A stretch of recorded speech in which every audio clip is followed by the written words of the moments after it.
is like Mexico. Oh, I prematurely shot.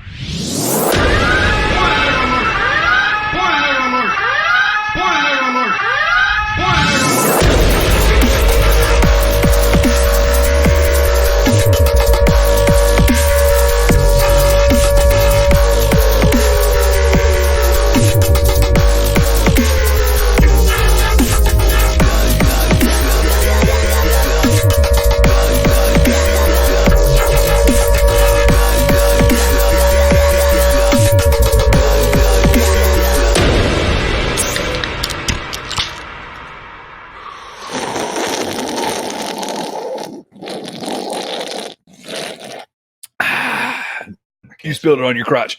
Oh.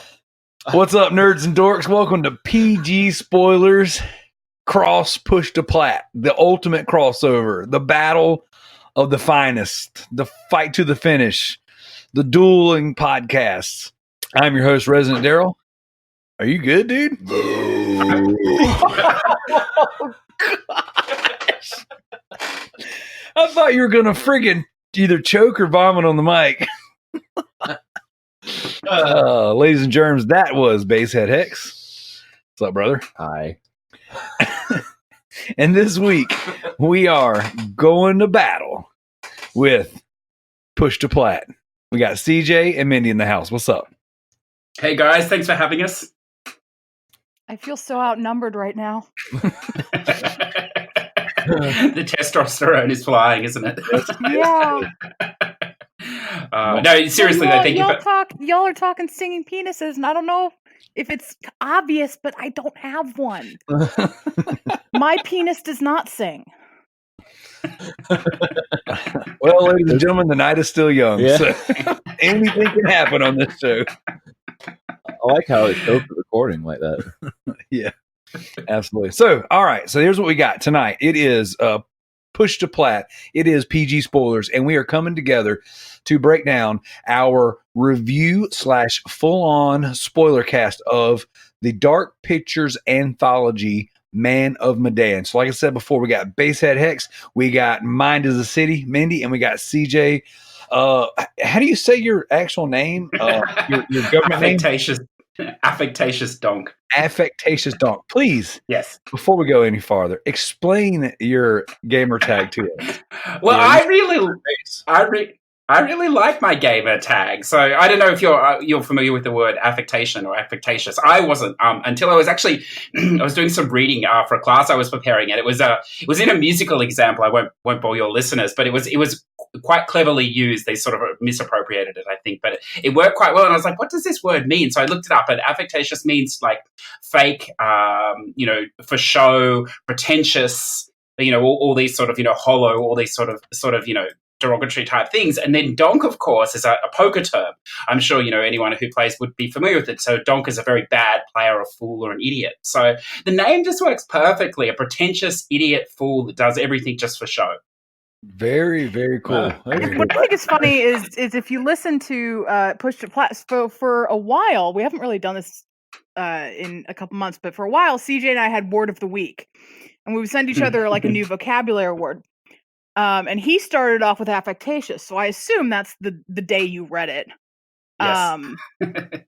And so if you listen to Push to Plat, there's an episode. CJ wanted to play this little game where we tried to see how many of these. We had like a list of probably a dozen words at that point.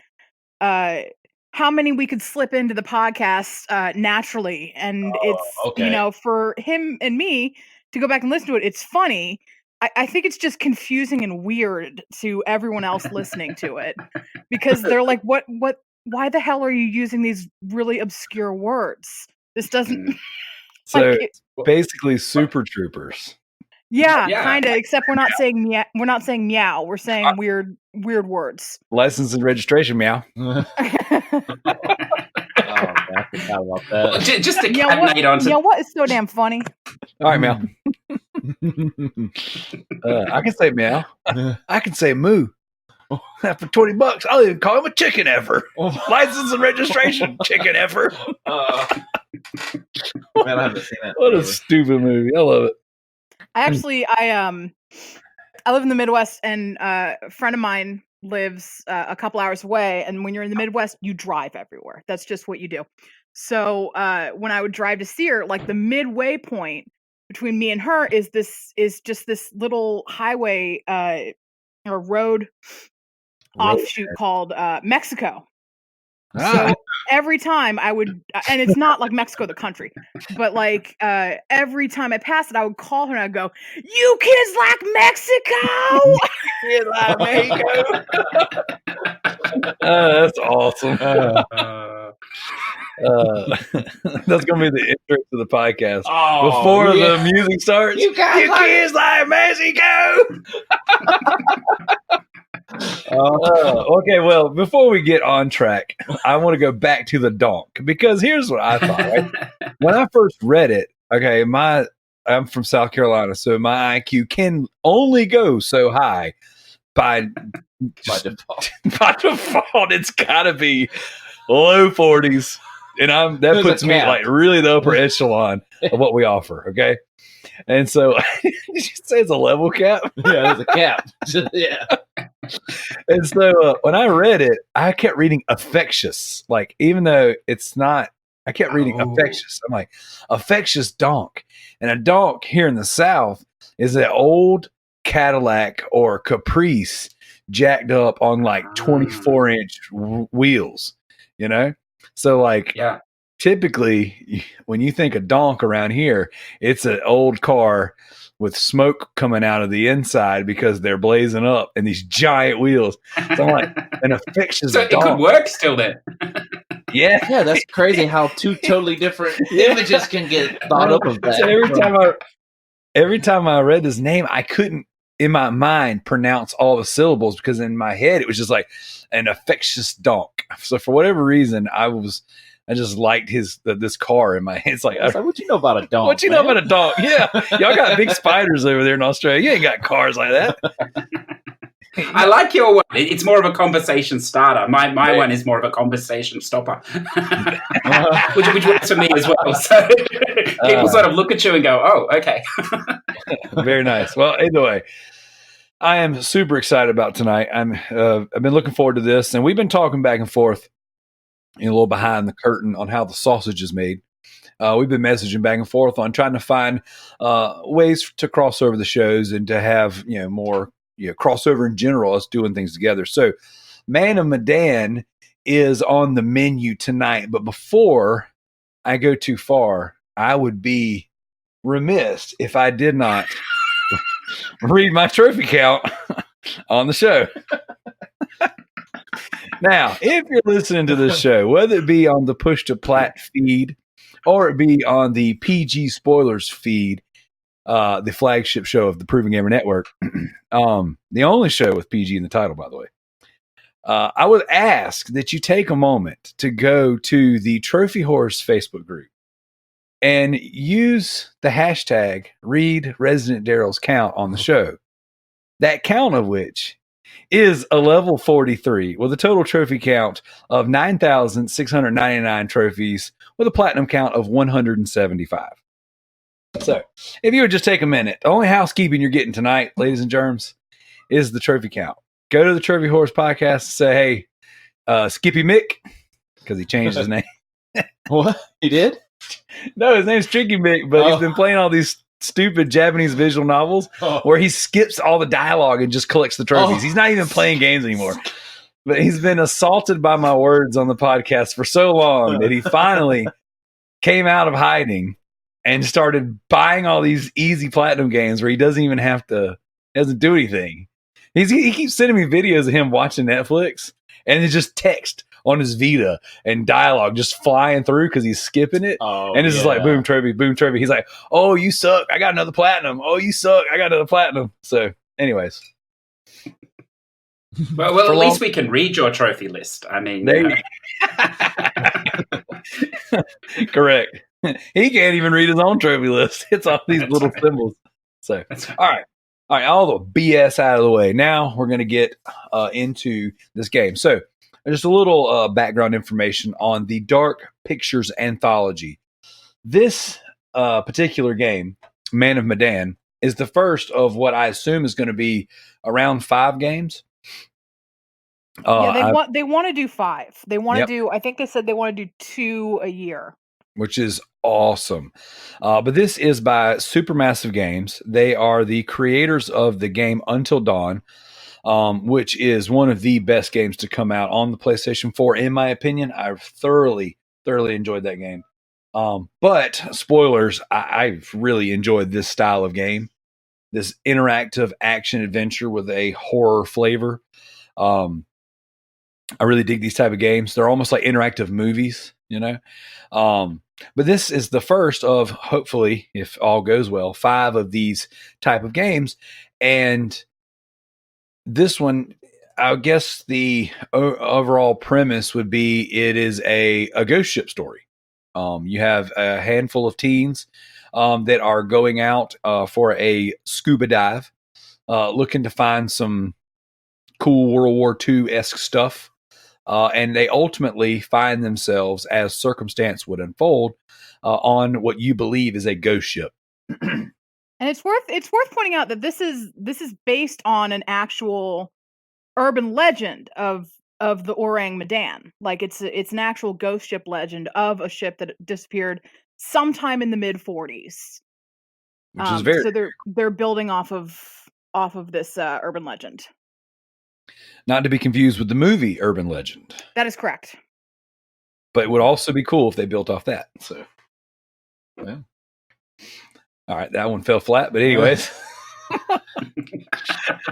so overall, I just want to go around the round table. I'm gonna start with you, Mindi, ladies first, and then we'll see what you guys. Overall, what did you think about the Man of Medan? Yeah, I liked it. Generally, I liked it. I think it is hurt by the fact that it is set on a ship. But of course, you can't do much because it's a ghost ship. But the problem is that everything is, because it's set on this ship, everything looks the same. There's not a ton of variety there.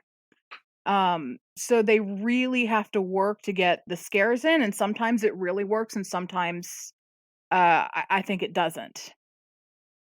But generally, I liked. We're gonna do spoilers later, but generally, I liked this. I still think I preferred Until Dawn, but I did like this. Very good, very good. What about you, CJ? Yeah, look, I mean, much the same. I think I enjoyed it. I had no problem with the setting, actually. I just felt, I mean, I'm sure we'll get into it. I felt the pacing at the start. I thought the start took a long time to get to the ship and for it to maybe to start getting good, just for me personally. But look, I think I'm like you, Darrell. I like these forward progression games. They just move forward almost regardless of what you do. So there's there's no real backtracking. It's always making progress. So yeah, I like it. I thought it had a few scary moments. I don't know. It's a different type of horror. I never felt tense. I don't know. It'll be interesting to see if you guys did or not. But I never felt like under pressure tense, sort of like the survival horror type feeling or whatever. But no, look, I did enjoy it. I thought the writing was good. I thought the sound effects fantastic. So yeah, I'm very interested to hear your opinions. All right, Hector. I know you didn't get to experience the entire game, but you have played the beginning. You have played sections of the middle, and then, of course, you got to play the last few sections up to getting your ending. So, what did you think of your experience with Man of Medan? Maybe if I didn't have this, if you didn't have your surround sound, I mean, what I played for maybe like 30, 45 minutes or something. I don't know. I had touching probably the hour mark. Legit. I don't know if you caught them, but I had probably like about 7 or 8 jump scares. That kid scared me each time I saw him. Yep. But, I thought it was cool. I already started questioning. I was about to ask you. I was like, how long does this take to beat? I might try to put some time aside to try to go through it. But I do like these games. I forgot that that Detroit game was that first one that I was kind of dabbling in. And this. I mean, I was set pretty much from the beginning. I can kind of see what you say about it starting a little slow. Yeah. But I mean, overall, yeah. I mean, it had me pretty much from the start. I might put some time to play it. Heck yeah. And see, just listeners know, because you've been talking from week to week, you've been pumping out music. You're doing, you know what I'm saying, music production, schooling, and all that stuff. Yeah. And so when I pitched the idea, I was like, hey, man, you need to like cut out a little bit of time to play this, because we're getting ready to do a Control spoiler cast. So you've been putting your free time into that game. But I was like, hey, man, I know I got you doing this one, but you need to do this one too, because this is going to be good for conversation. And, you know, it's like, it's hard, you know, there's so many games, so many things out there competing for our time. Yeah. And what I love about this pitch for these games is that these are, you know, 4 to 6 hour long experiences, depending on your story. And, you know, as from what we played, I would say we played an hour roughly, because we had about an hour and a half before the show started. We played pretty much almost the whole time. And I wanted to show you some of the highlights of the game, you know, the beginning, so you could kind of see who the characters were. You know, in the middle, some of the more intense parts, because like CJ said, the game does, I think it does a good job of giving you enough time to understand who the characters are and determine whether or not you care about them. Yeah. I think if it was too short, you know, pacing for things like this is always tricky, because you have certain archetypes you want to get across, but you don't want them to be so campy and stereotypical that you're just like, oh, there's the obvious jock. Oh, there's the obviously needing attention, slutty lady. Here's the dork. Here's the pretentious douchebag. Oh, here's the, like, nowadays we're getting a whole lot of here's the tough girl, you know, like not taking any crap off anybody, you know. And so like they tried to establish those characters, but yet still give you time to kind of feel them out. And so my first playthrough of the game, I thought it was good, like all that stuff, but going back and playing some of the sections again, in my opinion, you really start to see how long the setup actually takes. You know, for your first experience, it's like, okay, this is working for me, because I'm trying to figure out who they are. And I'm a naturally slow player at games. You know, in the very beginning of it, the commentator, the guy kind of in the library, as soon as you turn the game on, he's like, you know, this is your story. And, you know, if you want hints, blah, blah, blah, and he gives you one for free. And he's like, if you find these little pictures, they give you these little premonitions, Final Destination style.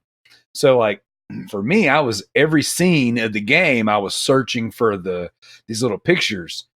And every time you find one, they give you like a premonition of something that could happen. They did that in Until Dawn, right? Those little totems. Yep. So, you know, for me, I play games slowly, you know, naturally.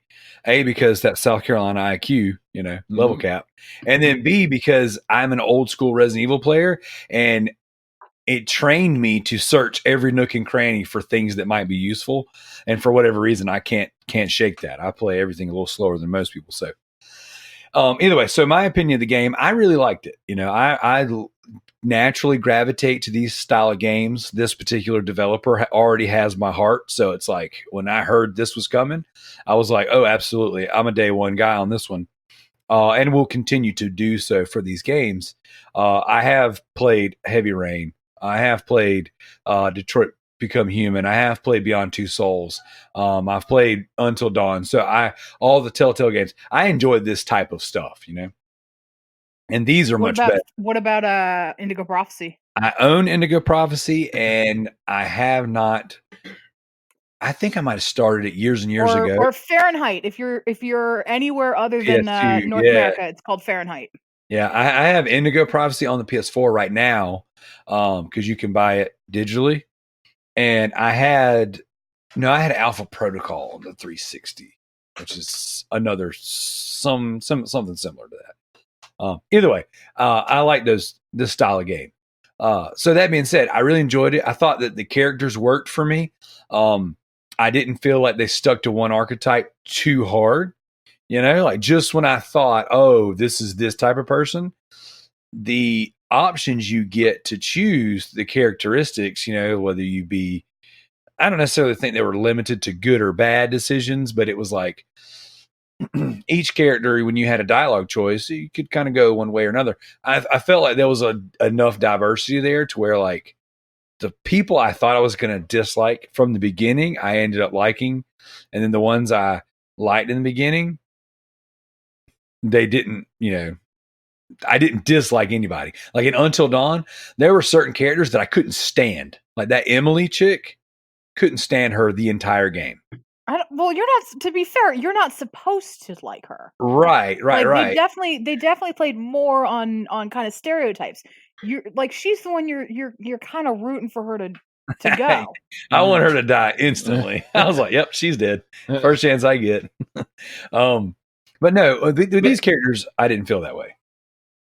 So I just want to ask you a question then, Darrell and Mindi and Hector here. Just on this then, like, so, it follows the horror trope or whatever of the slow beginning. So you try and create some sort of, connection with them so the scares become more real later on.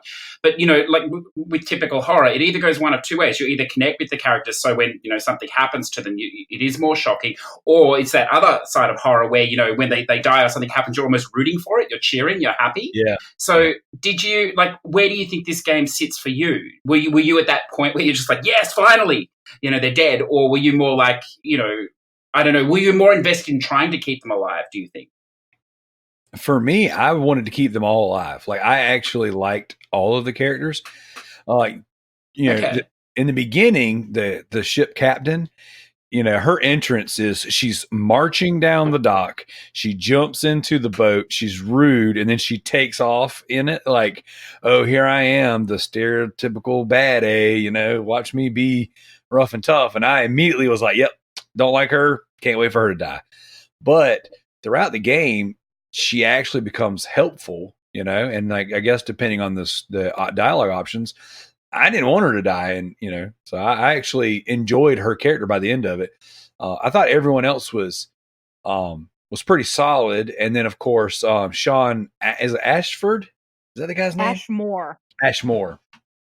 Basically Iceman from X-Men is what I always referred to him as. His character, he kind of came off as the pretentious rich douchebag, and throughout the game you get, this is kind of teetering spoilers, but you get the option you can be more of a heroic character with him.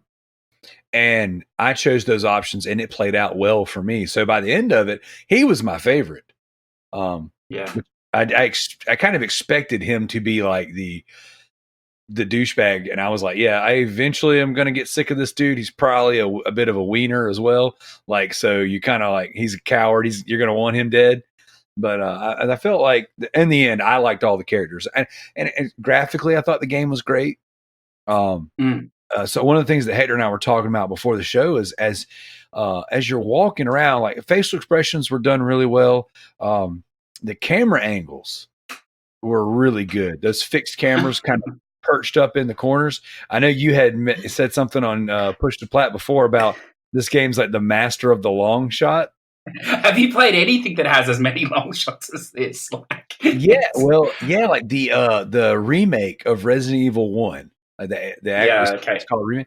That one was notorious for sticking that camera up in the corner of the hallway and letting you run down it. And it had the tank controls. Yeah. So as soon as the camera flipped, your controls were almost inverse. Yeah. So it would really jack you up.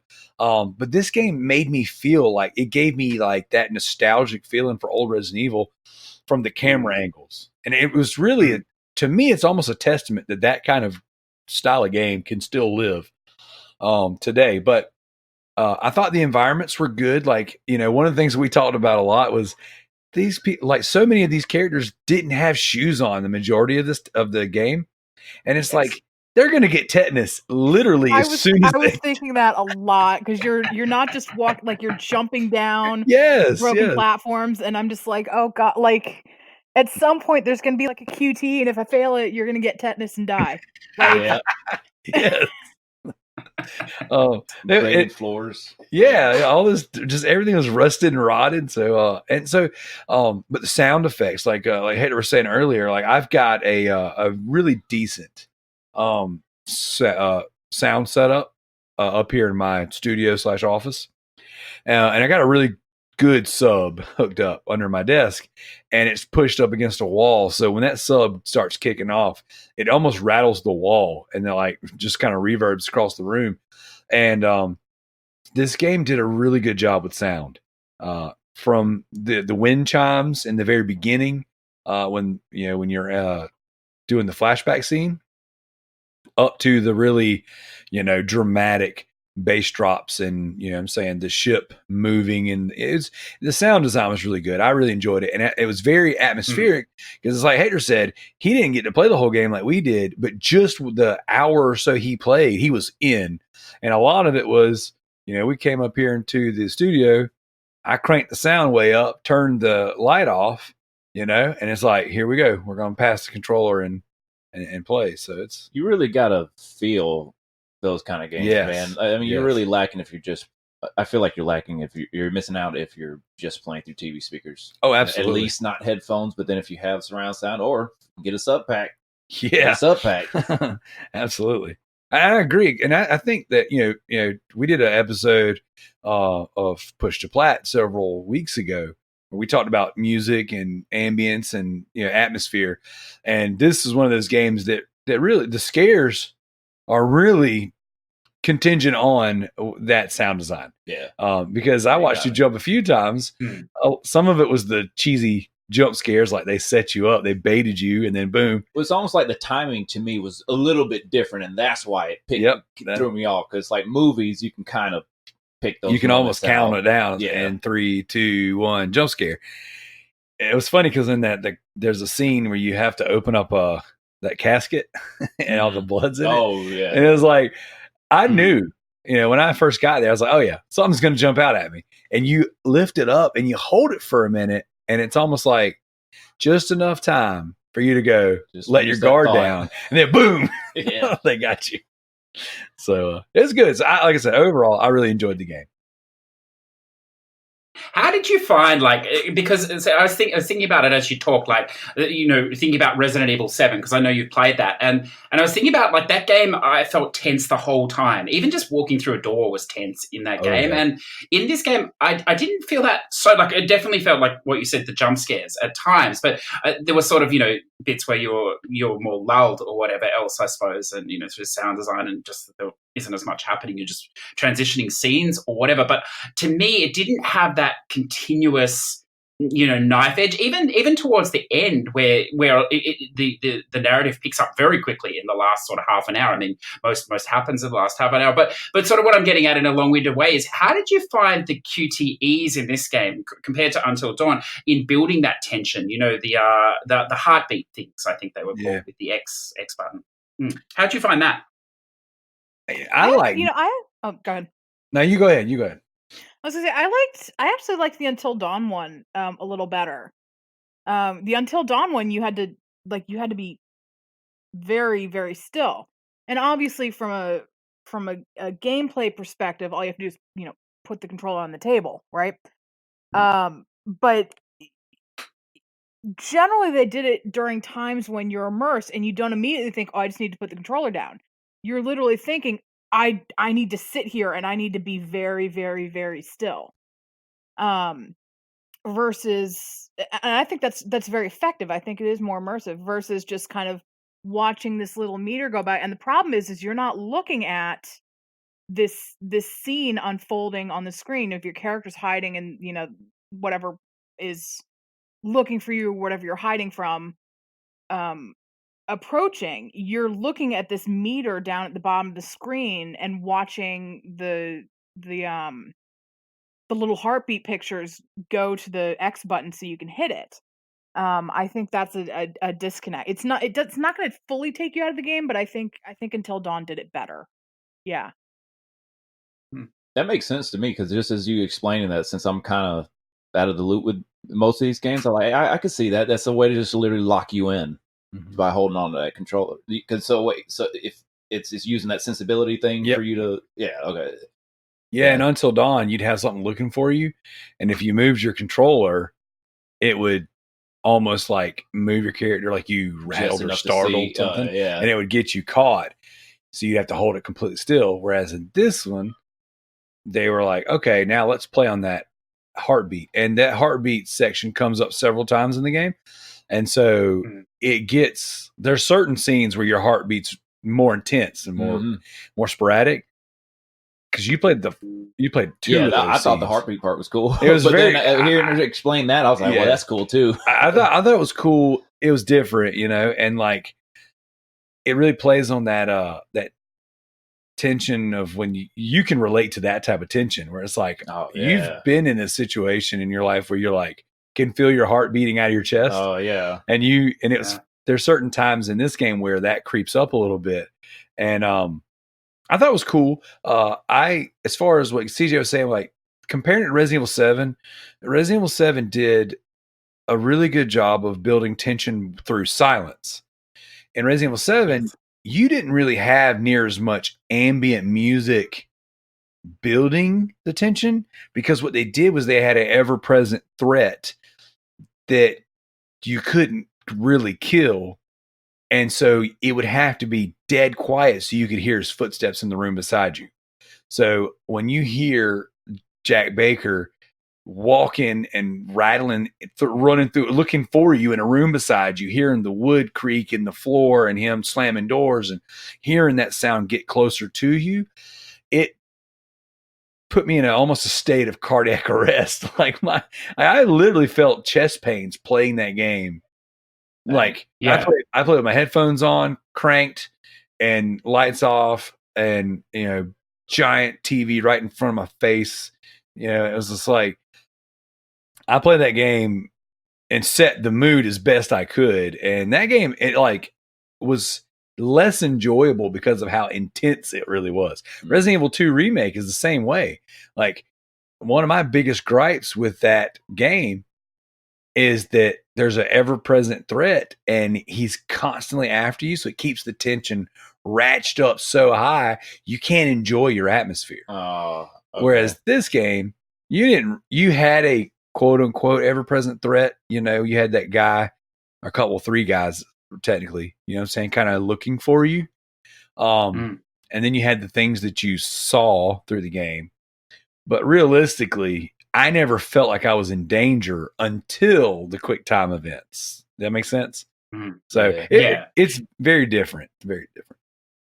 Yeah, I think I wanted a bit. See, I like the idea of that. Like, I played some Outlast 2, and like I like the idea of that present tension all the time. I think I like the idea of it till I sit down and play it, and then 20 minutes in, and I'm like, this is just too much. Like, I know we're going to talk about Control later, and I had similar feelings in parts of that.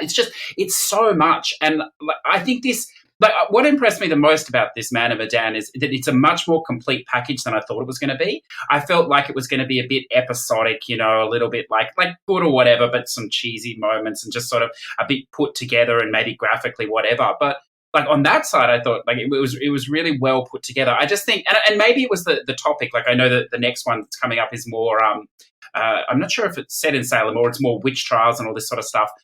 So maybe that will interest me more because I'm more interested in that. So maybe I'll feel more tense in that and through association. But yeah, I would have liked a little more of that. I don't know the bits where is it Olsen? I hope I chose the right character. They're swinging the hammer in the later sections and hitting the walls. I thought that was great, and I just would have liked more of that, I suppose. But I don't know. That's just me, I think.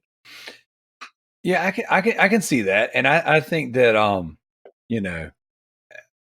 I guess, and this might not be the right way of looking at things, but for me it was a little. I went into this as a budget title. It's not a full price $60 game. So my expectations were a lot lower. Like you said, this was way more complete of a game than I thought it was going to be. Yeah. When I heard it was going to be 4 to 6 hours, I was thinking, okay, it's probably going to be closer to 4. Usually when people say stuff like that, it's closer to shorter than it is longer. And I didn't expect it to be as produced as well as it was. So I'm overall, I guess, maybe looking at it with rose-colored glasses a bit, because I'm like, man, I got way more for my money than I expected. But yeah, definitely, maybe a little bit more tension. it won't hurt. Maybe it'll hurt my chest a little bit, but yeah. But I'm definitely not shitting on the game. Like the funny thing is, like I think we've all played it multiple times, or sections of it multiple times now. So when I first played it, and any of your listeners that know me know that I only ever play things once, and that's enough. I don't want to waste the time of going back. And that's what I did with this game. And I finished the first playthrough by myself. And I was like, yeah, that's cool, great. That's the end of it. And then I ended up playing the I don't know if you've done this yet, the online shared section or shared playthrough, or whatever, with someone else who knew a lot more about the game. He'd played it multiple times, done all the different endings and stuff. And it was really interesting just to see how much depth there was in this game. So I'm by no means, selling it short. I feel I agree with you. It's way more involved than I initially thought there. So, I would encourage the listeners, if you're going to go with my attitude of just playing it once, like that's fine, but definitely use the chapter select and maybe start from about halfway or 3/4 of the way through and experiment with some of the different endings and stuff, because there is a lot there that surprised me. Yeah, I haven't done the share play stuff, but one thing we did was Hector started the game and I watched him play through the beginning, the opening section, and then a little bit into it up until the point where they actually go on their first dive, just to kind of get like an idea of the characters. And then we skip to the last couple sections of the game. So I wanted him to at least see the beginning and the end, or a possible ending. And he got a different ending than I did, which was really cool. And so I was like, man, that's like it was way different than what I got. And then we kicked back to the midway section, just because there was a couple scenes that I remembered like being really good, and I watched him kind of play through some of that stuff. He got a couple good jump scares in. So yeah, like I'm definitely going to go back through. I like to tell myself that I'm going to platinum all these games, and I get really close sometimes, but like going back through and playing them, I get torn between this and then maybe you guys can relate. When I play these games, when I'm done, like my first story, my first initial playthrough is like, that's my story. That was my movie. That was my ending, and as much as I really, really, really have like a desire to go back and see the rest of it, like it's like, I kind of also don't, I kind of, oh man, that was really good. It's like for what it was. Done, it's set in stone. Yeah. That's just what happened. Like I'll use Heavy Rain as an example, because that game's been out for a long time. I got the absolute worst ending you could get in Heavy Rain. Like all of the characters died, the kids died, the origami killer lived, and it was like mind blowing. I had never played a game like that. I bought a PS3 to play Heavy Rain. I played it and like I beat that game, and I sat there like eyes wide, mouth open, like, oh my gosh, that was so cool, because it was like the first time I had played a game where, at least that I can remember, where the bad guy won. All of my heroes died because of my quick time screw ups. And I was just like, that happened. That was awesome. I feel like the same, like I felt really like this high almost after playing The Last of Us. I felt the same way with Heavy Rain. I was like, to me, those stories were on par with each other for totally different reasons. But it was just like, wow, a video game just made me experience and feel all of this, know? And so with these games, like when I got done with Man and Medan, I was like, man, that was really good. And, we'll get into the spoilers here soon, but like my ending, I was so close to like everyone surviving. It was all the way down to the wire where I lost one of the characters that I liked. And I was like, I almost did it. And then when my character died, I was like, no, I didn't want you to die. Like it was like out of everybody, I just did not want you to die. And so it was one of those things where I got done. I was like, oh, I'm definitely going to go back and play more, but I'll never, like, none of the endings that from that point on will they'll never replace my initial like that, like, and your ending, the ending we just got together a while ago was different than mine, completely different, but like it was really cool. But it was like playing through the game built in one sitting, building up to that point and then getting the ending. Like I'm really interested to start talking about those, but it was wild, man. It was wildly different, so. Well, just before we it sounds like we're basically moving into that. But one of the great things, listeners, I agree with you, Darrell, in what you said there. But one of the clever things about this game is that you don't realize until you've played it a few times how streamlined the first couple of hours are. I know there are ways to kill characters early on, but it's not, I don't think, in the natural gameplay. A lot of it sort of stems from that radio tower, or maybe just slightly before that with Conrad on the ship thing. And the great thing about that is that you can go back with chapter select, and literally, if you play the last half an hour or so, or perhaps less of the game, you can see many different endings from that point. You don't need to go right back to the start. So, listeners, if you are lucky enough to keep most of them alive to that point, sort of 3/4 of the way through the game, you're going to have a fantastic save file to use to go off and see all the other endings. But that is clever, I think. I got lucky because I do have a really good save file to go back to, and that's what we did. We sat there and loaded my save, created a new one, and just so. All right, Mindi, is there anything else you want to add, before we bust into full-on spoiler territory? I think most of the things I want to say will have spoilers. Yeah. All right. Well, there you have it, listeners. We gave you 40 minutes of podcast gold with virtually no spoilers on a spoiler show. Can you freaking believe we did it? All right. So with that being said, if you don't want spoilers anymore, thank you so much for listening. GTFO. Wow. Perfect time. Oh, wow. Oh, there's that. The censored and uncensored version at the same time. Yep, that was good. So that's perfect. So here we are, spoiler territory. How you guys doing?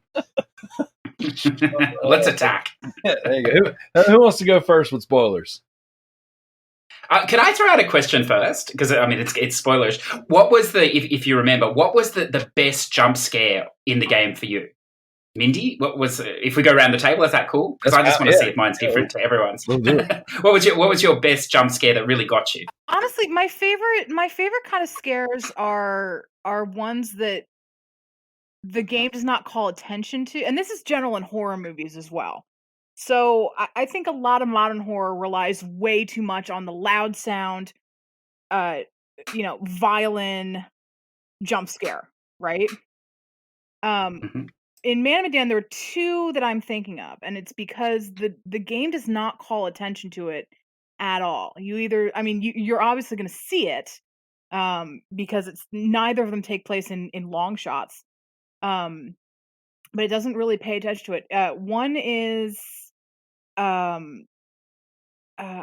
can't remember who it was. I think it was Conrad, and he's walking, and then in the background is just this like this military, like this pinup nurse. Like you can see a couple of posters of this pinup model in a nurse's uniform, and she's just kind of there. And then you walk across the screen and she disappears. And one of the best things about it is I was playing this the local co-op story with a friend of mine, and it freaked him the hell out because he was like, that didn't happen in my game. Oh, that's cool. Yeah. And then the other one was when it was near the end, and I'm playing as Alex, and he's just walking through a corridor, and who's his brother? Brad. So he's walking down a corridor, and Brad is like a ghost, and he's walking right behind him. And it's creepy, and it's also weird because in my game Brad was not dead. So I was like, that's weird. Like it creeps me out because I wasn't expecting, because I was like, no, at this point in my game, no one is dead, right? And I already know what's going on. I actually did guess what was going on before like the reveal in the game. But I was like, it creeps, it got me. It got me in a little jump because I wasn't expecting anything. But then I immediately was like, but this doesn't actually make any sense. Like, because no one's dead. Yeah. But it did get me, and it did get me more than just the kind of, the loud noise and like a rat pops up or something like that. The one that got me the best was right there at the end when Brad, after he gets you can get the distributor cap, but I accidentally screwed up the quick time and the elevator fell and broke the distributor cap. So like I was like, well, I'm screwed now. That happened in mine too. I was like, we're fucked. Yeah. So then I go run out the door and there's that 2-headed monster thing looking there. And in my mind, like I knew something was coming. And even though I thought I was prepared for it, it was like, ah, and I was like, oh, freak. Got me. That's the one little part that I did get to play. And actually I thought they did good on that because they made that thing look creepy. Yeah, I think it was wild. And I guess it was still creepy in some way because it wasn't necessarily trying to attack you. Just looking at you like, what are you doing? Then, I'm glad I got to see that part. And then that is interesting with the part you're talking about where you see something in the background and it's gone. That just made me think about so I guess like you were saying how they focus too much on using sounds, but I guess that's the inverse kind of way to scare you. Because you don't see anything. Because there's several times where like when they do the long shot, it'll like the camera will change and there's like a figure in the back, because you even pointed one of them out. Yeah, the narrator or it's the narrator guy, right? I noticed already. In the back. Yeah. So, and I saw you said something about the pinup. I saw things like that in the beginning. I guess it is during Conrad's, because I feel like I saw a girl more than once in Conrad's story. And I guess that was kind of playing on some of his characteristics, like it was like the other people I saw different things, like with the girl, Conrad's sister. I can't remember her name. There's that in my game, there was a section where her, like a zombified version of her boyfriend. Sorry. Yeah. Julia. Yeah. Like her, like a zombified version of her boyfriend was kind of behind her, chasing her or whatever. Alex. Yeah. And then you had the dark figures in the hallways. You had the pinup girl or whatever in Conrad's story. And then there was something in the captain. What's her face's name? Nessa or Nisa? Whatever. Fliss? Yeah, her name's Felicity, but everyone calls her Fliss. Gotcha. There was something that happened in hers, but I call her Nessa if you want. It's almost the same. Call her what now? I said you can call her Nessa if you want. It's almost the same. I thought you said meth head. I was like, yeah. It like cut out a little bit when you said that. I was like, I guess meth is probably the thing that she's into. Well, the funny thing about her, I don't know if you picked up on it, because I didn't pick up till it was pointed out to me, but early on when they're on the boat, on the dive boat, they're on the right-hand side on the cabinet is a diving license with her name on it, but it's a fake license. Yep. And if you don't do anything, she'll pick it up and put it in the drawer quickly so no one sees, but you can pick it up and you can question her about it as well. So there is some sort of dodginess to her, definitely, in her character. Yeah. I thought that was crazy. That would actually make more sense, because I didn't see that in my game. But then when the pirates come onto her boat, immediately they're like, Fliss must be a pirate. And I'm like, where the hell did this come from? Well, like in my all game, of a sudden, they're like, it's not like, do you know that they're just convinced that she's in on it. And I'm like, where did this come from? In my game, I found the license, and then the character, he was like, this seems a little sketch. And then he sets it down, and I never confronted her about it, but like I had that like knowledge with me. And then when the pirates get on board, he turns on her and says she's one of them, but she's talking to the pirates and says, this isn't even my boat. Dang. There's a line in there where she says it's not even her boat. There's a few. It's funny because it's interesting to hear you say all those bits because I have two different bits that scared because I think things that happen really suddenly always get me, like or flashes on the screen or whatever. And I know it scares me because I inadvertently yell "fuck me," like, and then I know that it scared me. This is so in Resident Evil 7. I got into a lot of trouble because every second word was "fuck me." But in this game or whatever, there were two. The candlestick bit. I don't know if you got that bit where he goes to pick it up towards the end and it flings across to the room, so it's just a jump scare. But that bit on the boat where nothing is happening, everything's normal, and then, just before the pirates turn up and there's the flash of lightning and suddenly they're standing there. Yeah. And I thought that was fantastic. That was a controller dropping F-me moment. That was. But so there was a lot in there when we talk about it. Yeah. A lot of scares. Well, see, so Hector and I played at the beginning, right, before we got on the show, and when I played, I searched the entire room. So I picked up when I was in the medical bay as the soldier. So I picked up the photo and I looked and I like scoured the whole room. I think there's like a file you find in there and all this kind of stuff. And then I found the doctor or the medical guy in the cabinet, and it's like a nice little screech and then the body falls out. I was like, ugh.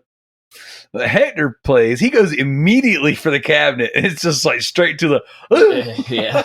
Like it was crazy that the same thing got both of us, but like I had almost set the table for it to get me because I was looking in the room and there was really nothing going on, like Hector's guy wakes up, walks straight over there, and the jump scare still worked, and we had set the table differently. It was interesting, and I love horror stuff, so I love jump scares in general. Like I don't get tired of them. I think that like they're fun, and so this game had like fast forwarding towards the end with the rats, like that when that rat came through your chest, and it wasn't really a jump scare because you see the blood on your shirt first, but when it jumped through your chest, when I was like, oh, that's freaking awesome. And then like a moron, like I knew in my head this isn't real, but like a moron, I chose to stab it. I stabbed the rat, and then I was like, instantly, I was like, no, I killed my guy. But that says a lot to that basic primal urge, doesn't it? Because in that same scene, like I realized what was happening then because I had a very cheap death with Conrad where I chose to jump off the thing because at that point I didn't realize what was going on off the top of the ship. And I thought for some reason he would land in the water and it would be okay, but I forgot there was a deck there. So he died or whatever. But when I got to that bit with the rat, I knew what was going on and I knew that the two-headed human monster or skeleton monster or whatever that's there with you was Fliss. But I couldn't stop stabbing it. I had to keep stabbing it, even though I knew. So there's some sort of primal urge there to attack the monster. The Hector stabbed it too. I was like, yes. And it's funny because you mentioned earlier that like it didn't really try to attack you. Yeah. And then when we did stab, I was like, dang, that's all you had? You just kept stabbing it, and it was standing there taking it. I'm like, wow, I really went from kill it to that wasn't very nice. Like that wasn't right. It's weird. But it feeds into that primal video game logic too, doesn't it? Well, if it's not me, I must kill it. So, if it moves, it must die. All right, so let's start talking endings. Hector, you take the floor. Let's let everybody know the ending that you got, and then we'll kind of go around the table. Let's talk about all of our first endings because I'm hoping that they're all different. Yes. So it was towards the end. I think I started with. I already forgot. Oh, well, you had everybody. I did the elevator part with the rats, right? And I passed the quick time part, got the distributor cap, and then ran into that two-headed thing. Chose to kill it, and then found out that it was Fliss. Fliss. And that was it. And then that cuts to the. It cuts you to the boat. Yeah, you guys all escaped. Yeah, he comes out, and everybody else has been sitting out there waiting on him for however long. I don't know what happened, but they just I don't know. Just I guess they realized that she didn't make it, and gave him, they kind of just hugged, and then they cut to the next scene, and he's putting in the distributor cap, and they get the boat started, and then they just kind of show him like looking out into the ocean, just realizing how much he fucked up. And then I think that was it. And then there was just showing extra stuff. Well, maybe that's even different then, right? Maybe it was different for me. Yeah, what you saw after that was different for me. Yeah, it's that, and then I guess when the credits start going, then we saw a guy with a sledgehammer, and Olsen. I guess that's one of the pirates. Well, yeah, he was the Asian one of the pirates. I don't remember. No, that was Olsen. Olsen was the tall black pirate, the bald black one with the sledgehammer and the one like the one cloudy eye. Yep. And I think Danny was the Asian one, and then Junior was the other one. Yeah, Danny was the one that was alive for you. Yeah, so they showed him wandering around, and then they cut to the credits, I guess, for a little bit. Then they show helicopter land, military helicopter land, and it's 2 soldiers without weapons for some reason. They have their vests on with, they got ammo on them, right? No guns. And I'm like, why? What are y'all doing? And they got crappy flashlights, like every scary movie has the worst flashlights ever. And they go into the main room where the caskets were. Yep. And then they're just looking around, and I don't know. Then they're just walking through the hallways, and then that dude with the sledgehammer just takes them out. And then that was it. That's how that ended. And that was pretty cool, though. I mean, just for that little bit of time for me to play with it, like I guess that was still enough for me to get most of the gist of it. Well, what was great about it, sitting here watching you get that ending, was because my ending was so vastly different. I'm gonna back it up a little bit. I got the radio to work. I signaled for help. Right, I sounded like a distress signal. I talked to some people, told them where we're at, told them to come get us. And then instead of stabbing the monster like you did and killing Fliss, I stabbed the rat, which was killing myself. And then because the distributor cap got broken, they couldn't leave, right? No one could leave. So then that military helicopter dropped down on the boat, and 4 soldiers got out with guns, and all the characters ran out. They're like, yeah, you came to save us. They open fire and gun us all down. Everyone dies. That was my ending. It went from quite possibly what could have been the best ending to literally the worst case scenario. Everybody died. I was like, are you freaking kidding me? I was like, that's 2 games like this where I've gotten the worst case scenario. First playthrough. So mine was similar to yours, but actually different, and that's interesting to me. So I got the radio working. I sent out a distress call, and all he did was give coordinates, which I don't know how he gave coordinates. I guess I found a collectible somewhere. But I played through. Everyone was alive until I don't know what happened, but I guess I messed up a dialogue puzzle because Junior, that third pirate, showed up, and he's. Should we give away the big spoiler of this game so we don't have to keep talking around it? Or, yeah, absolutely. Or not? Okay, so big spoiler of the whole game. If you really don't want to know, this is where you stop listening. So the really, really big spoiler of this game is that this is not a ghost ship. This is an actual ship just in the middle of the ocean. And it has a chemical on it that is causing everyone to hallucinate. So there's no ghosts, there's no monsters. Whenever there's a monster, it's someone else. It's another person.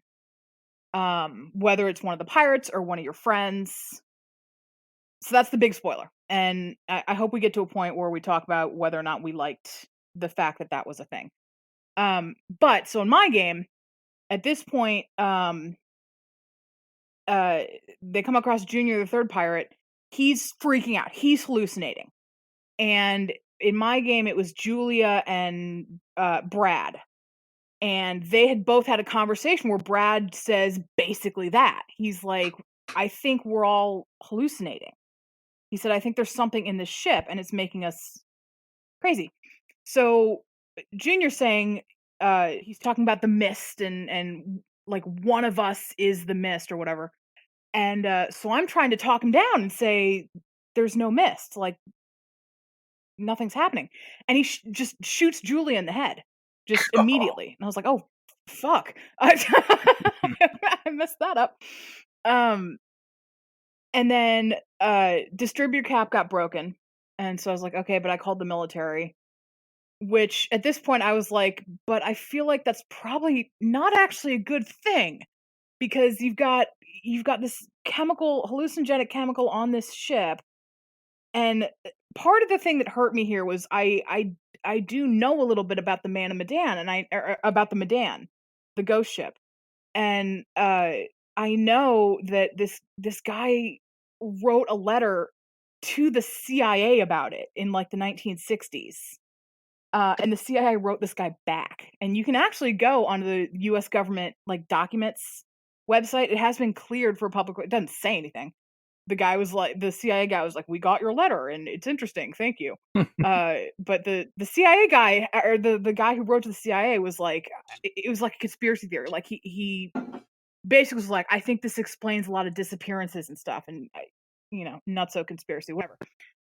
But I had that in my mind. I was like, it's a military ship and they're already drawing from, facets of this urban legend. Why wouldn't they do that? So maybe calling the military was not the best thing to do here. Anyway, so they're all waiting outside. The military ship comes down. A bunch of guys with guns come out and get them on the helicopter. So they did not shoot everyone on this ship. So I was like, oh, okay. And then it cuts to the ending credits. And they do, and this is where they got me, they do what they did in Until Dawn. So in Until Dawn, the ending, everyone who survived gives like a little interview or whatever. Yeah. And they did that with this one. So I was like, oh, okay. And then the camera pulls out and they're in jail. Oh. So they're in like military jail. Dang. So I guess it's like, yours was they really knew too much about whatever the hell is going on here. They can't live. Here is like, they know just enough that we can't let them go, but I guess we can't justify killing them. So I think you got the worst ending, but I think I probably got the second worst. Well, the funny, is it alright if I fill in the gaps? Because I've seen all the endings. I think there's like 14. Yeah. So I won't go all of them, but just to, not to spoil it for you guys or whatever. But what you realize is, especially after you go through and hunt all the collectibles and stuff, is that the ship was, the chemicals came from China, and they were, there's documents in there you find through the collectibles that basically say that the US government will deny any knowledge of the ship or whatever, but they have immunity to carry that thing. So it's a chemical warfare weapon that they're going to use at some point, obviously in the future. That would explain why they put research. The beginning of the game in China. Yes, so that's where they got it from. So yeah, and there's a document somewhere there that's immunity from China to send it to the US and all this sort of stuff, but also there's one later on that says everything will be denied, or terminated if they find them or whatever else. So there's really I think there's only two good endings, and even the two good endings, there's variations in a few people can get away on the boat or whatever, but one of the good endings, the girl. Or Julia ends up dying because I don't know if you noticed, but earlier, depending on what happened in your game earlier on, she can come up too quickly when she sees the barbecue explode on the ship. If she comes up too quickly, and then later on he warns her not to drink a beer because she might be suffering from the bends, and so it's fantastic. You play the whole. If you drink the beer, she plays the whole game fine, but on the final bit as she leaves, everyone's happy or whatever, and then she starts choking.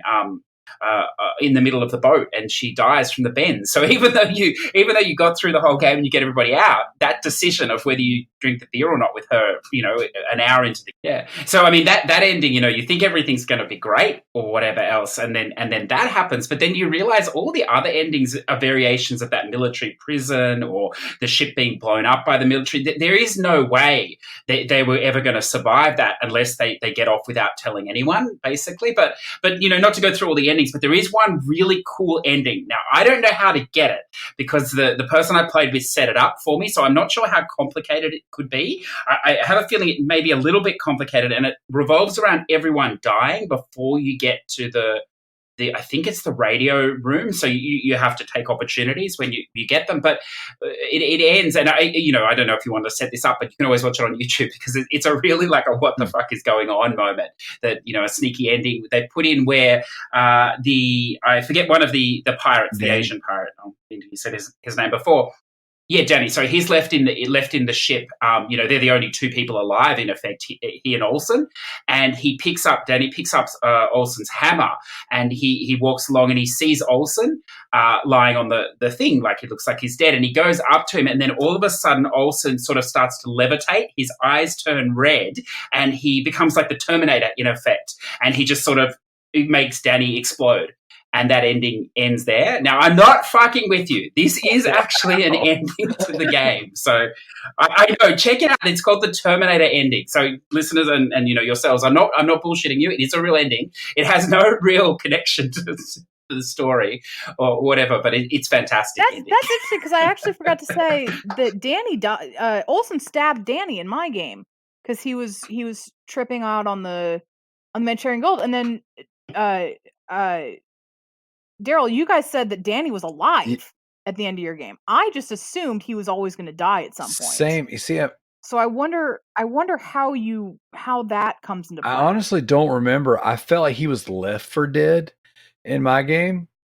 I know Junior shoots himself in the head because if you got Julie and Brad, I think it is, like that scene where he was talking about the mist and the mist is inside him.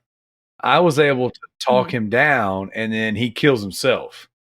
Yeah, in mine he shot Julia, and then he shot himself. Well, so he just straight killed himself on my game, and then Olsen turns on Danny, but I don't remember him actually killing him. But in my ending, everyone died, so they didn't show anything with Danny. But we reloaded my save at the end, so technically I think he's left for dead. But then Hector killed Fliss instead of himself, and saved the distributor cap. So they left. So then the military got there. There wasn't a whole slew of people to slaughter when they got there. So then they get in the ship, and then Danny kills some of those guys with the sledgehammer. So he's like running around like a crazy person with the sledgehammer. I mean, theoretically, there has to be at least one good ending in this game. And I would assume, because it really does seem to come down to that radio tower.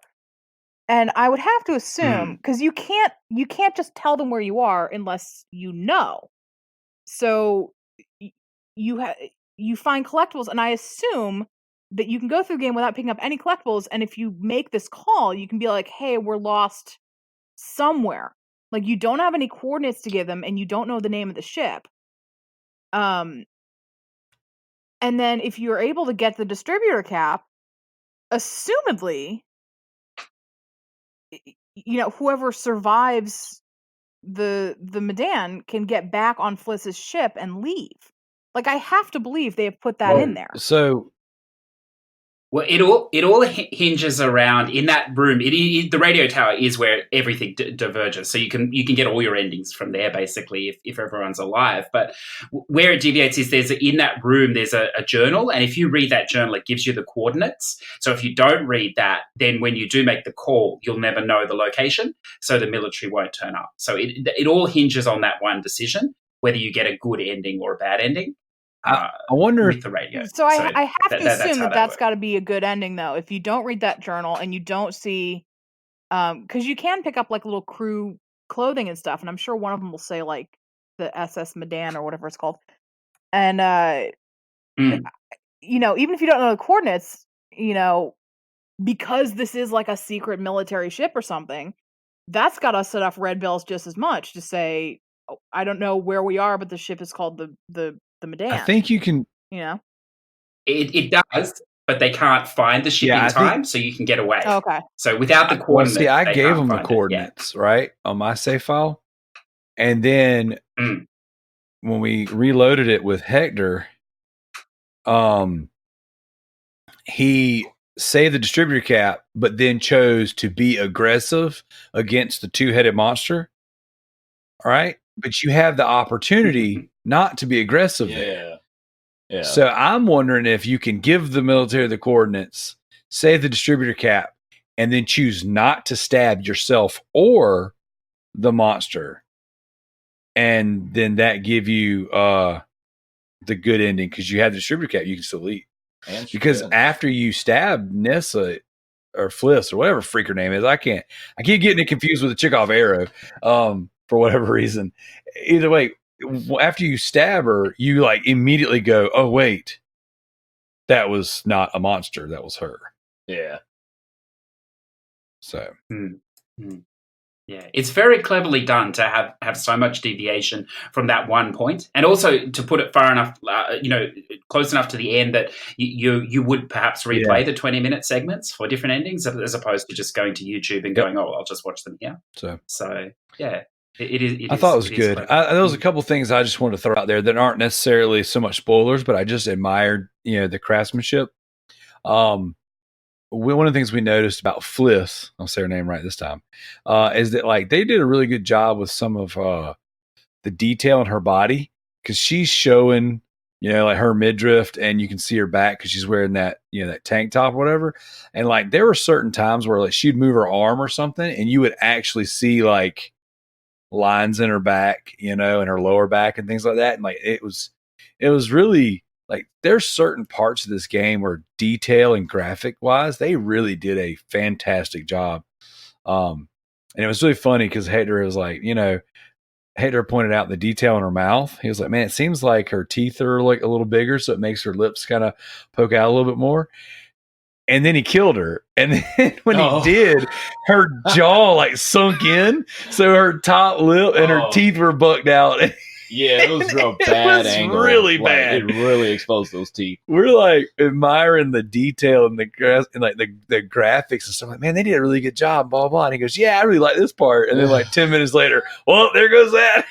Like her face was kind of deformed, and it had this weird angle on it. So like, it was like I guess you might.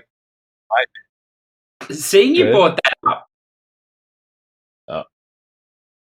Sorry, seeing you brought that up, I wasn't going to get into that, but I have to, because it's a horror premise or whatever. Sony's censorship in full view. There were no naked women at any point in the game, or none that I saw through the multiple edits. No breast shots, nothing like this. Yet they had no problem fan servicing women in that game, with Brad being basically naked for a good 40 minutes or so in that ship, Mindi. So as a male, where is my fan service in these games? How come Sony allow this sort of behavior in their censorship policy, but they won't provide for us as well? Yeah, there's that.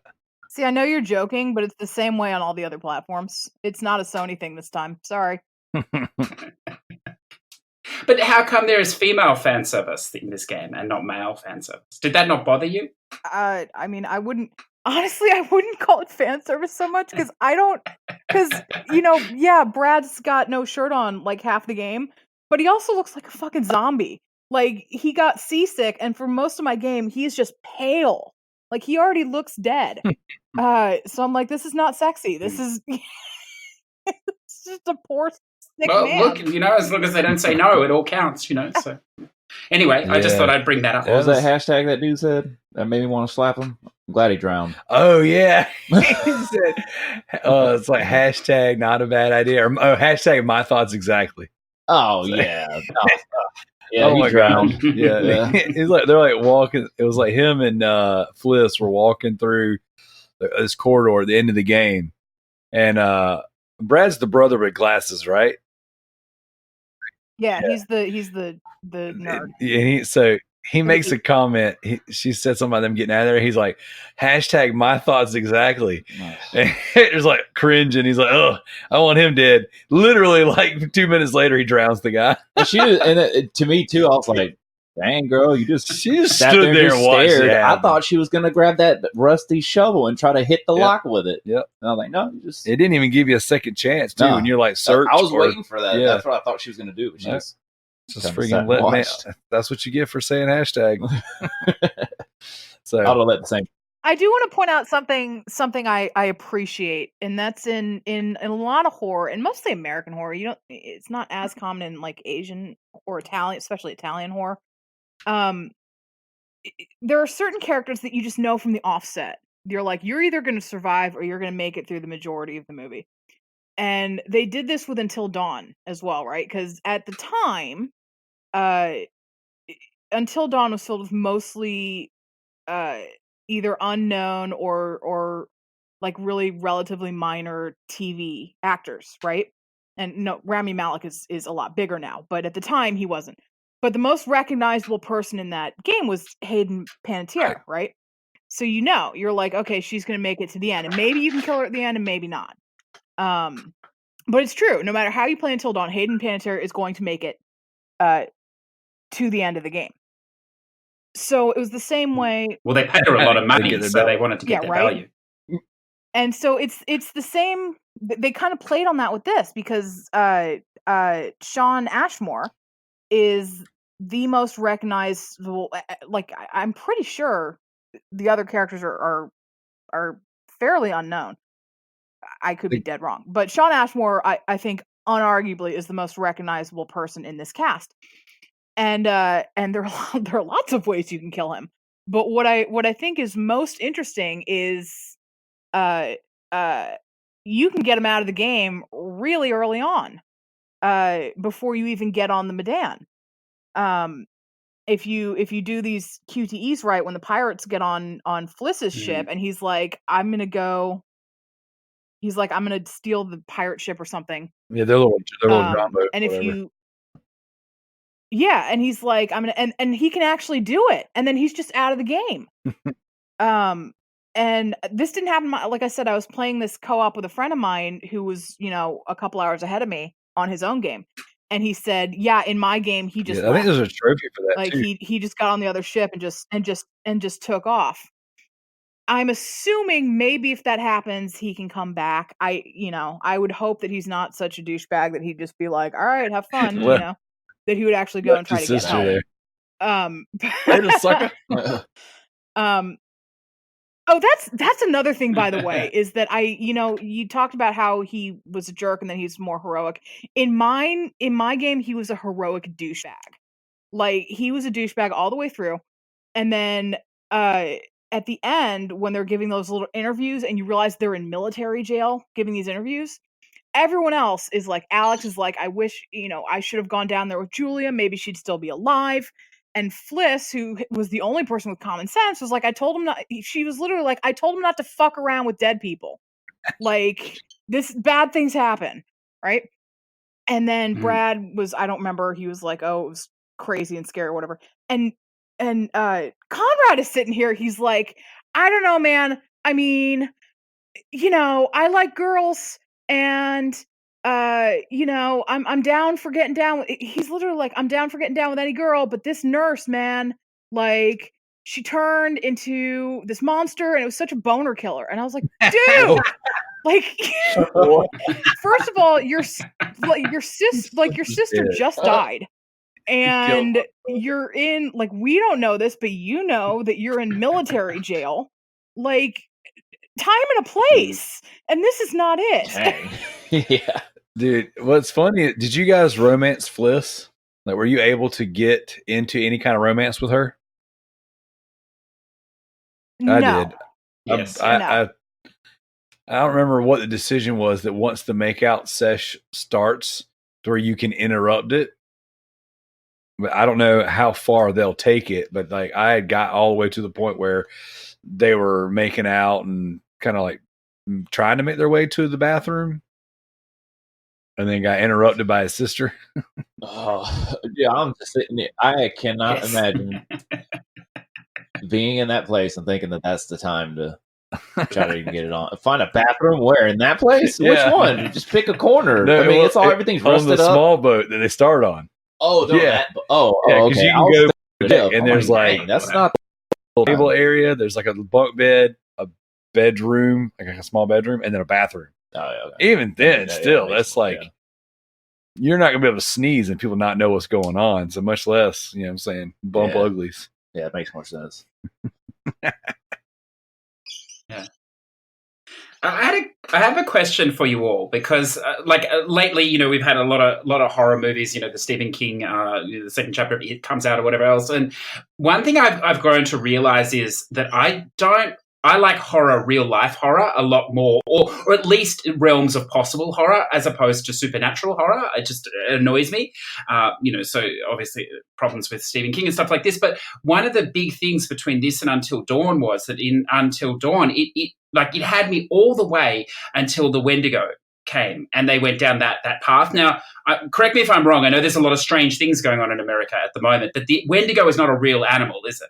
Yeah. That's a supernatural. It's a cryptid. Thing. It's a folklore like Bigfoot. Yeah. So how did you find this one? Like I don't know how you feel about that in your horror. Like this one was believable in that it could happen, or it did happen, or who knows. But there wasn't like the everything that happened was explained by the mist, which was the chemical weapon. So do you prefer that type of horror, or do you not make that distinction? Does it not matter to you? I think it was smart of them specifically. I know some people would disagree with me on this because I have read people who are like, "What the hell? There's no supernatural horror." I think it's smart that they did that. I would not like to see them put out. I would not like to see Dark Pictures Anthology be. I said 5. Apparently, it's 8. I always heard 5, but I just Googled Wikipedia and now it says 8. Awesome. That's even better. but I would not like to see 5 or 8 just supernatural horror games. I like that some of it is 100% plausible with explanations. I think that was smart. I think that's a better twist than just it's a ghost ship with zombies. Yeah.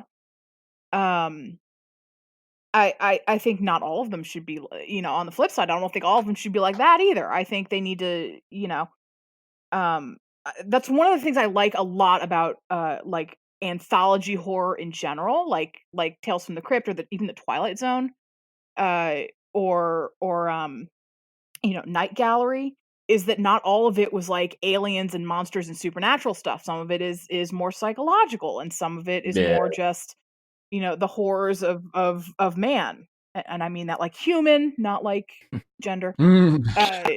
Trigger. And so I hope that I hope that's the singing penises and all. That's I hope that's right there, buddy. I hope that's the viewpoint they have going into this is that they'll vary it up. Now, that having been said, at the end of Man of Medan, there's a little trailer for Little Hope. That one I think should be more of another monster game. So excited about that. Because just from that one shot with the clawed hands striking out, I'm like, okay, they're doing witches, but I think they're doing more kind of hag crone witches, like more kind of a monster spin on it. That's gonna be really good. I like the plausible horror. I thought that, I agree with you 100%. I hope that everyone in the anthology is a different take on horror. And listening to interviews with the studio, it seems like they're big horror fans, so they're going to give us a variety.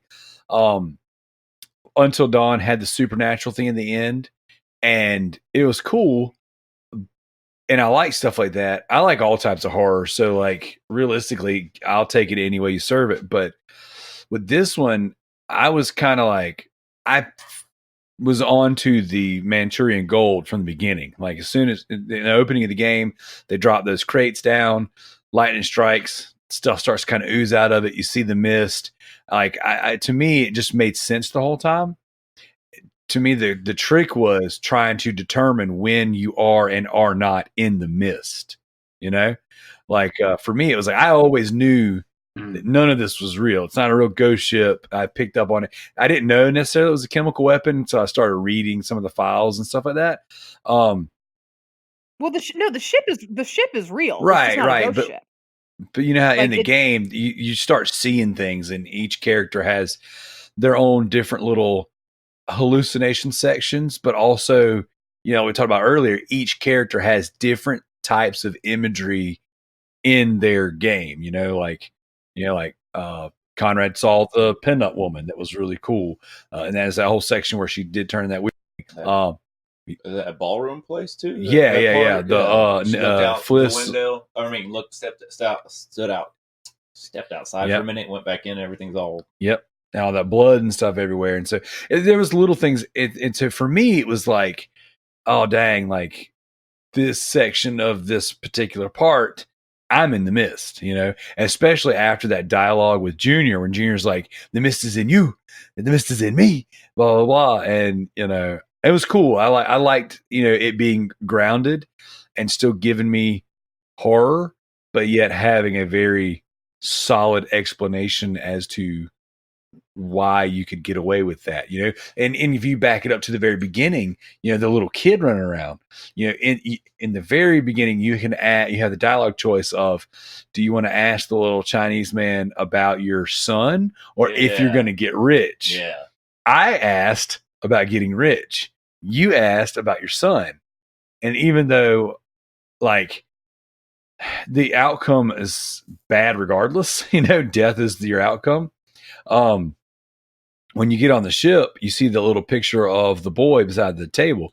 You didn't look at that, but I did.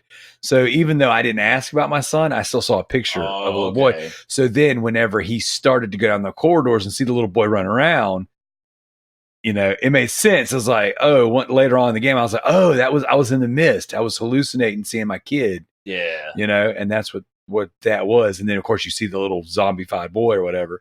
And then you immediately like, that's not just a random kid. That's your kid.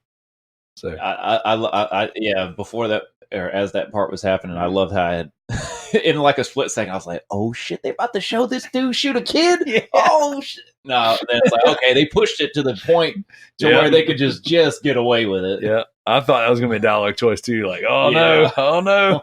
Is this how this is going to be on social media? Yeah.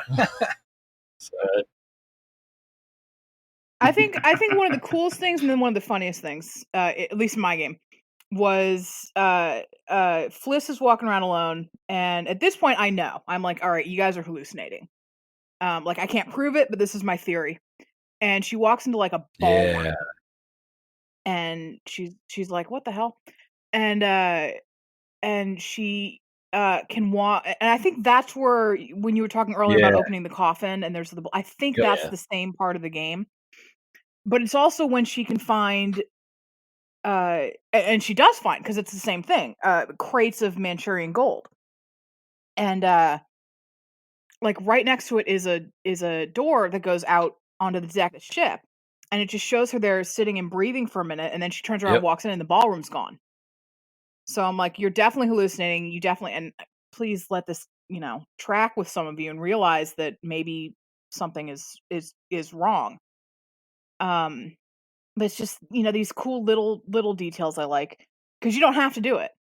She can stay in there in the mist and keep hallucinating, or she can go outside and breathe, and the ballroom is no longer a ballroom. And so you're just walking around this big empty, because first of all, there wouldn't be a ballroom on a military ship, right? Like, it's not like she goes into this wreckage of a ballroom and then imagines it as it was in the 40s. It's a big open, like a canteen or something, like a cafeteria or a mess hall, and it's she hallucinates a ballroom. What I think is funny is first of all, for all they're hallucinating, like all the pits are real. It's weird that it's somehow all they hallucinate is people are monsters, and then sometimes the environments are not what they look like. It's a weird thing. But what I think is because there's a lot of floors that are pits that you have to jump over. What I think is funny is that in most of these shots, if you look at them, they're like, "We need to jump over this," and I'm like, "Bitch, look at the side of the pit. You've got like 8 inches of wall.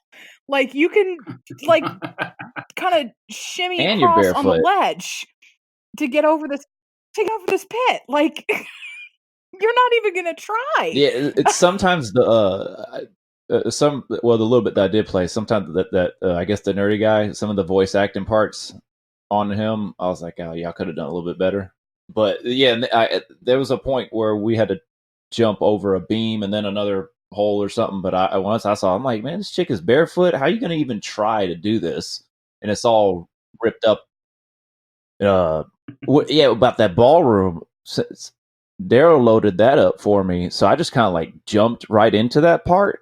But as you were explaining it, I was like, oh yeah, it didn't even dawn on me until we were talking about it. I'm like, I totally missed that. I didn't even think what's this nice looking ballroom doing in this place until I went outside, and then everything changed, and then that made me think about Silent Hill. Oh, this game's pretty cool. It is very cool. The more we talk about it, the more I realize how much I enjoyed it. So that's always a good sign. Yeah, even though I haven't, like I said, I just played that hour. I'm always interested in hearing these things, man, because it's kind of like story time for me, and then especially for this, it's different to me. I guess that's probably why I like more game stories than movies, because movies just, for the most part, stick to the same template, and it just gets kind of old. That's why game stories just take it different places. Yeah. Like Control. That's right. Well, I mean, probably my last thought for the listener is just, I know this is a little bit, it's unfortunate or whatever, depending on whether you pre-ordered the game or not and got the curator mode with it. Although I do believe it's going to be available later on. I don't know whether it's a purchase or for free or whatever else, but it is interesting playing that as a second or third playthrough on that side, because it does present slightly different angles of the story as well the whole way through. And the other interesting too is he's there. You realize he's there always in the background. We alluded to that earlier, but he's actually appears at every time a character can die. So he's sort of like a judgment angel or something, if you like, and depending on how you choose is why he's there. But I believe that's in that mode. I'm not sure if he appears every time in the normal mode or just sometimes. Yeah, but he definitely didn't appear in my game. No. So maybe like I said, mode. I was playing the local co-op.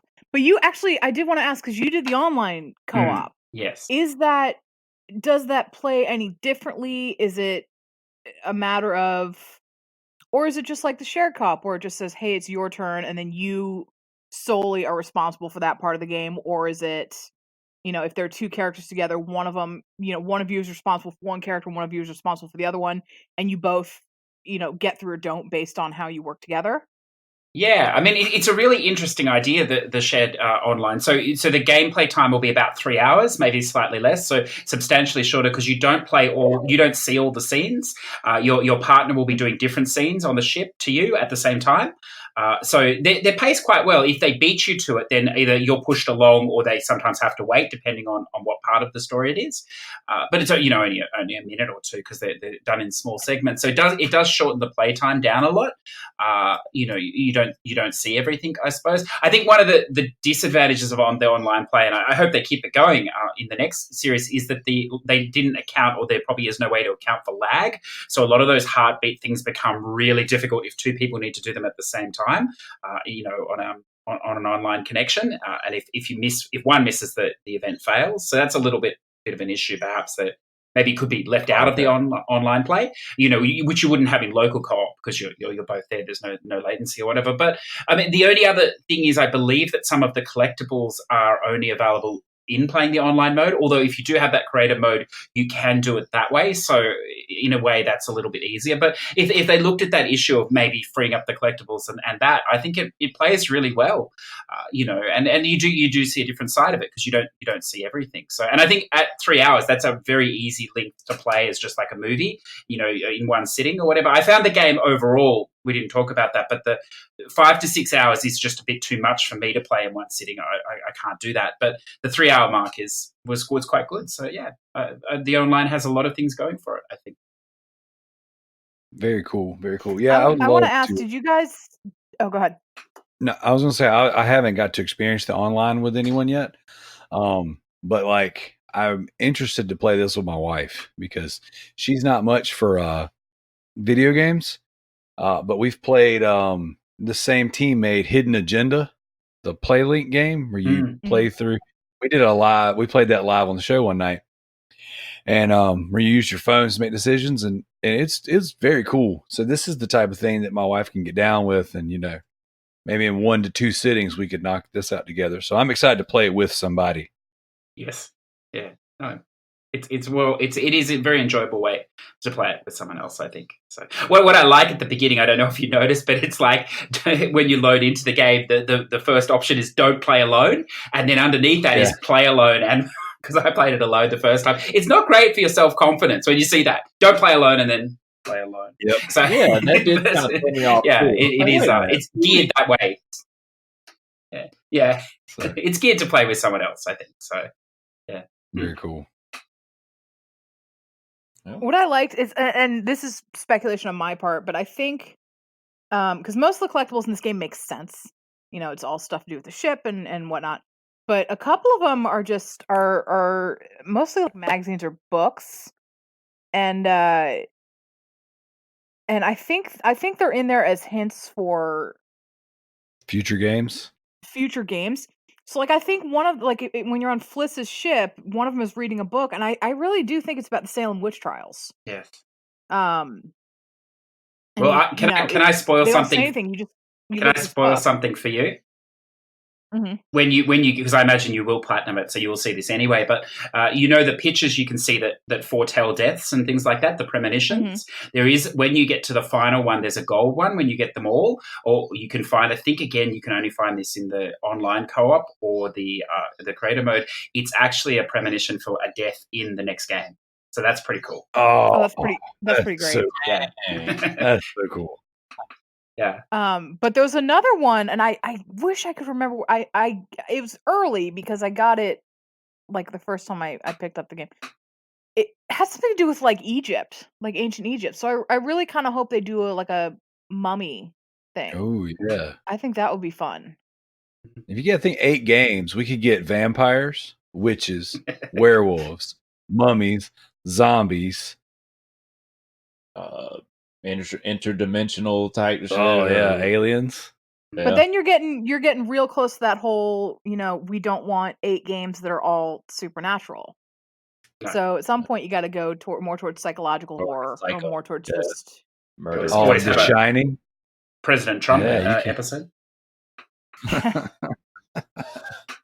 It'll be a huge episode. Yeah, there's all kinds of stuff they could do. I'm excited. So, you guys got anything else you want to break into before we get to the climax of the show, where we give it the rating on the Dookie score? I'm ready for it. I don't think so. All right, so I'm a little nervous, but okay.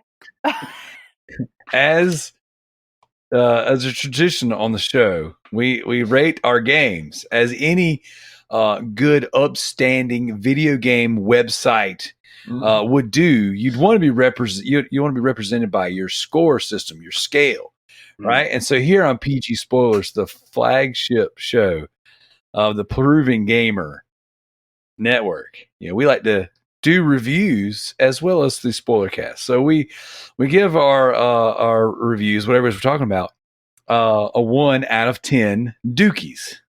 1 being the drizzling squirts, like it's just terrible, and 2 being the supreme dookie. Like this was the business. Yeah. Or 10 being the shit, or a 1 being it's Did I shit. Say 2 being the business. I meant 10. It was a number 2, but it's just 1 out of 10. But with 1 shit, out of 10. Yeah.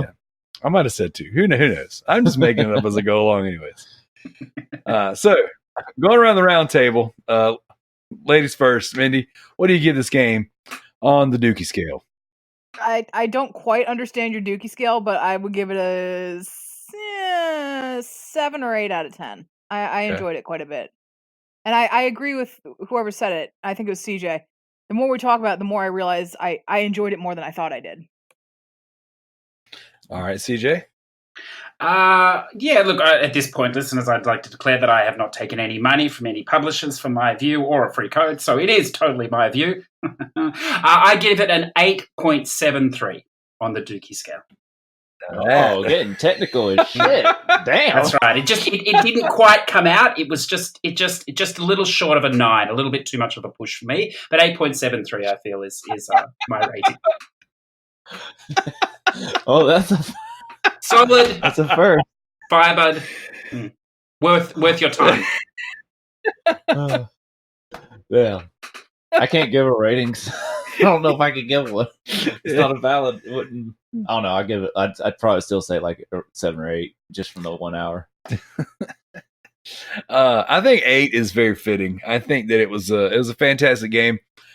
It wasn't perfect. I don't necessarily know what I think maybe some pacing in the beginning, like we talked about. Although my first playthrough, it wasn't near as noticeable.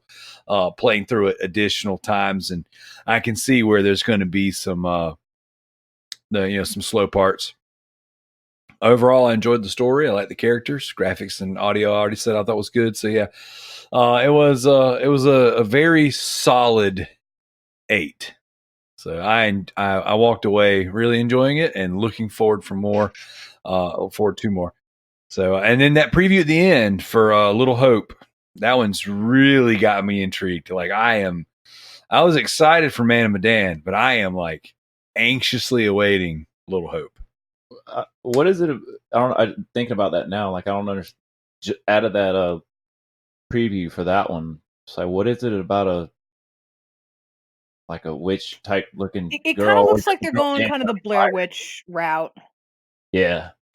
Yeah, it did have that little symbol too that did kind of look. Yeah. And it had, anytime you show like a little old sign for a town, they're just ring Silent Hill. It was just like, welcome to Little Hope. Welcome to Silent Hill. I was like, hey, I don't know. Looks good though.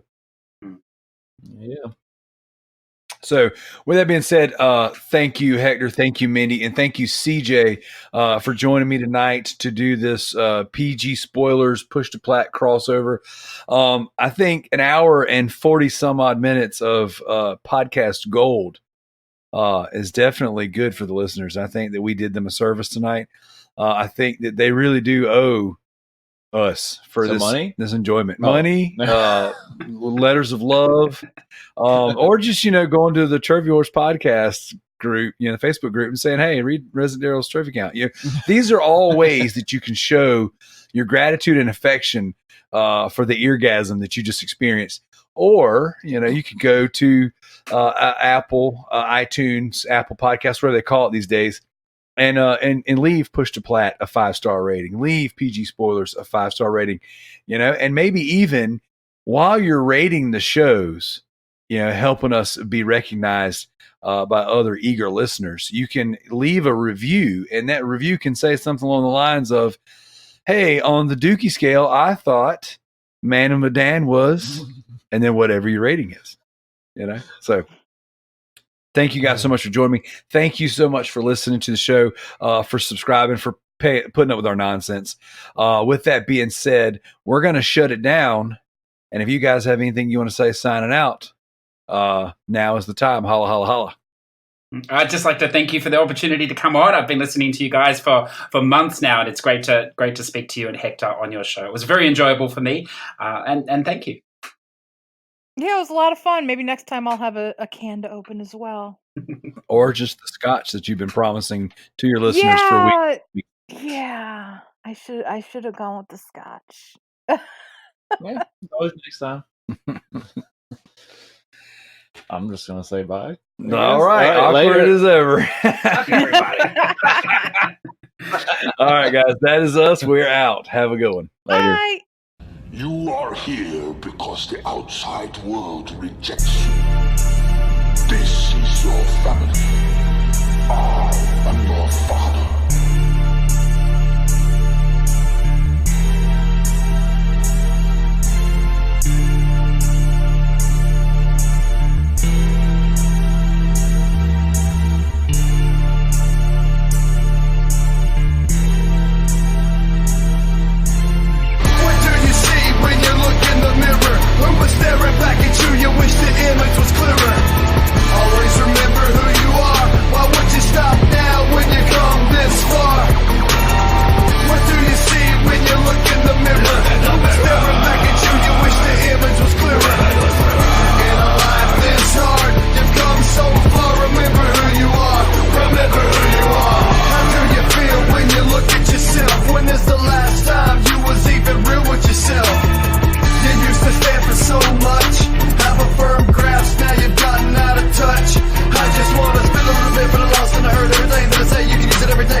about the cross. I'm at a loss to know that we have come so far, but half of us don't even have a clue who we are. You were chosen to live a life that you take for granted, yet you still wonder why you come up empty-handed. A seed is planted, you don't water it, you let it die. You curse what God has given you by living out a lie. I'm sick and tired of watching all the blind lead the blind. With closed eyes you'll never get to see God's design. It's tough love, but you were meant to live for more than this. He gave us everlasting life, we killed him with a kiss. What do you see when you look in the mirror? Who was staring back at you? You wish the image was clearer. Always remember who you are. Why would you stop now when you come this far? What do you see when you look in the mirror? Who was staring back at you? You wish the image was clearer. In a life this hard, you've come so far. Remember who you are. Remember who you are. The world's cold, but that don't mean that's what you have to be. Don't sacrifice yourself to be another tragedy.